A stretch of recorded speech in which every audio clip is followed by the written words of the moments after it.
നിയമസഭാ തെരഞ്ഞെടുപ്പിൽ സിറ്റിംഗ് എംഎൽഎമാരെ തന്നെ വീണ്ടും കളത്തിലിറക്കാൻ സിപിഎം ജില്ലാ സെക്രട്ടേറിയറ്റ് യോഗങ്ങളിലാണ് തീരുമാനം. കെ ശൈലജ എവിടെ മത്സരിക്കണമെന്ന കാര്യം സംസ്ഥാന നേതൃത്വം തീരുമാനിക്കും. കൊല്ലത്ത് ഒഴിവാക്കിയതിൽ അതൃപ്തിയുമായി എം മുകേഷ് രംഗത്തെത്തി. ഒഴിവാക്കില്ലെങ്കിലും കർശനമാക്കേണ്ട എന്ന തീരുമാനം സംസ്ഥാന നേതൃത്വം ജില്ലാ കമ്മിറ്റികളെ അറിയിച്ചു. മട്ടന്നൂർ മണ്ഡലത്തിൽ കെ ശൈലജയ്ക്ക് സീറ്റ് ഉണ്ടാകില്ലെന്നാണ് സൂചന. പകരം ഡിവൈഎഫ്ഐ സംസ്ഥാന സെക്രട്ടറി വി.കെ. സനോജിന്റെ പേരിനാണ് പരിഗണന. നിയമസഭാ തെരഞ്ഞെടുപ്പിലെ സ്ഥാനാർത്ഥി ആലോചനകൾക്കായുള്ള സിപിഎം ജില്ലാ സെക്രട്ടേറിയറ്റ് യോഗങ്ങൾ നാളെയാണ് പൂർത്തിയാവുക. പൂർത്തിയായ ഭൂരിഭാഗം ജില്ലാ സെക്രട്ടേറിയറ്റ് യോഗങ്ങളിലും സിറ്റിംഗ് എംഎൽഎമാരെ വീണ്ടും കളത്തിലിറക്കണമെന്ന പ്രാഥമിക ചർച്ചകളാണ് നടന്നത്. മുഖ്യമന്ത്രി ഉൾപ്പെടെയുള്ള ഭൂരിഭാഗം എംഎൽഎമാരും മത്സരത്തിനുണ്ടാകും. 2 ടേം നിബന്ധന പൂർണ്ണമായും ഒഴിവാക്കില്ലെങ്കിലും കർശനമാക്കേണ്ടെന്ന തീരുമാനം സംസ്ഥാന നേതൃത്വം ജില്ലാ കമ്മിറ്റികളെ അറിയിച്ചു.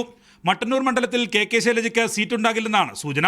പകരം ഡിവൈഎഫ്ഐ സംസ്ഥാന സെക്രട്ടറി വി.കെ. സനോജിന്റെ പേരിനാണ് പരിഗണന. കെ ശൈലജ എവിടെ മത്സരിക്കണമെന്ന കാര്യം സംസ്ഥാന നേതൃത്വം തീരുമാനിക്കും. തലശ്ശേരിയിൽ സ്പീക്കർ എം ഷംഷീറിനെ മാറ്റാനാണ് ആലോചന. പകരം കാരായി രാജന്റെ പേരാണ് പാർട്ടി ജില്ലാ നേതൃത്വം മുന്നോട്ട് വെച്ചത്. സംസ്ഥാന സെക്രട്ടറി എം.വി. ഗോവിന്ദന്റെ മണ്ഡലമായ തളിപ്പറമ്പിൽ ഭാര്യ പി.കെ. ശ്യാമളയെയാണ് പരിഗണിക്കുന്നത്. എം.വി. നികേഷ് കുമാറിന് സീറ്റ് നൽകുമെന്നായിരുന്നു പ്രതീക്ഷിച്ചിരുന്നത്. ശ്യാമള അല്ലെങ്കിൽ ജില്ലാ സെക്രട്ടേറിയറ്റ് അംഗം എൻ സുഗന്ധിയെ പരിഗണിക്കും. രക്തസാക്ഷി ഫണ്ട് വിവാദത്തിൽപ്പെട്ട ടി.ഐ. മധുസൂദനൻ പയ്യന്നൂരിൽ വീണ്ടും മത്സരിക്കും.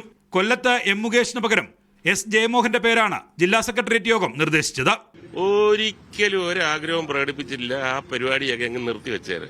ഞാൻ എന്താ പറഞ്ഞത്, പാർട്ടി എന്താ തീരുമാനിക്കുന്നത് അതനുസരിച്ച് നടക്കും. അതാണ് നമ്മളുടെ ഒരു രീതി.